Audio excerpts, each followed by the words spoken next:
100 বছর আগে এটাকে যারা বানিয়েছিল তারা কি ভেবেছিল কিছু ইউটিউবার্স এটাকে দেখতে আসবে?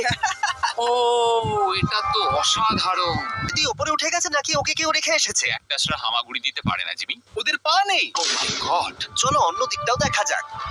গাছটা কিরকম দেওয়ালটাকে এদিক ওদিক থেকে পুরো জড়িয়ে ধরেছে। তোমাদের কি সবার এখানে ভালো লাগছে? যেহেতু আমি একটা চান্স পেয়েছি তাই আমি হ্যাঁ বলছি। ঠিক আছে। এর ভেতর পিৎজা ছিল না, তাই না?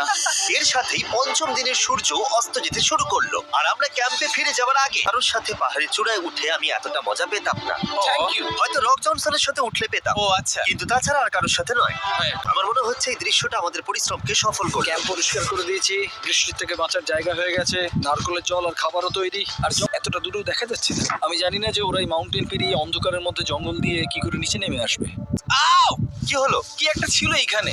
কিন্তু এটা আমরা জানতাম না যে রাত্রের অন্ধকারে কাঁটা আমাদের কাছে সব থেকে বড় বাধা ছিল না। কিছু দূর জঙ্গলের একদম মাঝখানে হওয়ায় সমস্যা আরো জটিল হয়ে পড়লো। আমরা এখন কোথায়, এবার কোন দিকে যাবো আমরা? দাঁড়াও, আমি তিনটে রাস্তা দেখতে পাচ্ছি। এদিক তুমি নিশ্চিত ঠিক তো? বলছো?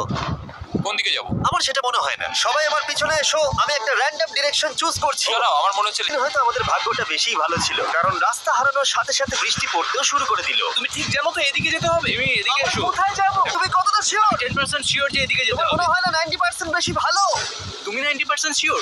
ও সেটা আগে ঠিক করতে হবে। কি জানি। ও ভাই, আবহাওয়া কিন্তু খুব খারাপ। পা পিছলে যাচ্ছে কিন্তু। আমার মনে হয় না আমরা এই রাস্তাটা দিয়ে এসেছিলাম, যে আমরা পথ হারিয়েছি। তার সাথে আরেকটা চিন্তাও আমার মাথায় ঘুরছে। তোদের মাথার উপরে পৃথিবীর সব থেকে ভয়ঙ্কর গাছ রয়েছে। বৃষ্টির জল এই গাছ বেয়ে তোমার গায়ে পড়লে ত্বক পুড়িয়ে দিতে পারে। সব আর গায়ে না পড়ে। ও ভাই, আমি 100% শিওর যে এটা একটা আপেল গাছ। তার মানে আমরা কাছেই আছি। আমরা সঠিক পথে হাঁটছি কিনা জানি না, কিন্তু এটা জানি আমরা ক্যাম্পের কাছেই আছি। এটা কি আমরা অ্যাডভান্টেজ নেব? হ্যাঁ অবশ্যই। ওকে।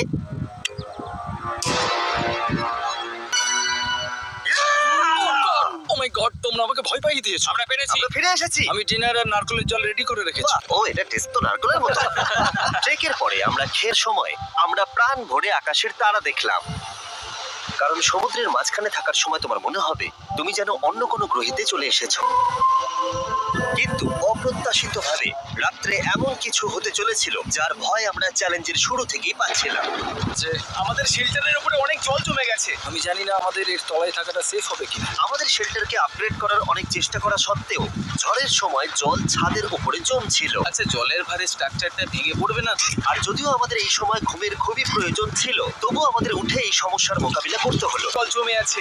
আমাকে সারা রাত ধরে এই বৃষ্টি একটু ঘুমোতে দেয়নি আর খুব জ্বালিয়েছে। আর 2 ঘন্টা বৃষ্টি হবার পরে এই আজকে রাত্রে আমরা আর একটু ঘুমোতে পারবো না। রাত্রির বেলায় এমন বৃষ্টি, এটা এই চ্যালেঞ্জের সব থেকে বাজে এক্সপিরিয়েন্স। আরে যাবে। আর যদিও আমাদের অবস্থা খুবই খারাপ ছিল, তবুও অপেক্ষা করা ছাড়া আর কোনো উপায় ছিল না। বৃষ্টি খুবই ভয়ানক ছিল। আমি জানি না, কিছু করতে ভালো লাগছে না। আমার আর এখানে থাকতে ভালো লাগছে না। এই জায়গাটা আর আমার ভালো লাগছে না। আমি মিথ্যে বলবো না, আমি সত্যি ক্লান্ত হয়ে পড়েছি।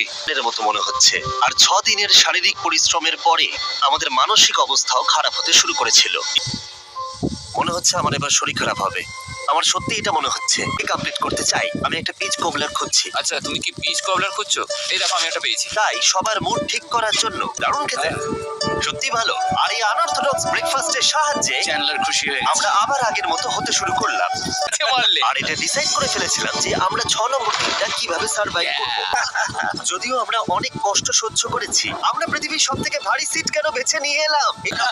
এরকম মুহূর্ত পাওয়া খুবই কঠিন।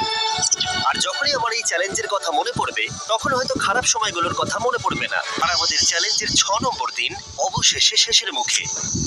আমরা আমাদের এই আইল্যান্ডের শেষ রাত সেলিব্রেট করছি একটা বড় আগুন জ্বালিয়ে। আমি ঘুমোতে বেশি বড় হয়ে গেছে। কালকে সকালে আমরা ঘুম থেকে উঠলে আমাদের চ্যালেঞ্জ শেষ হয়ে যাবে।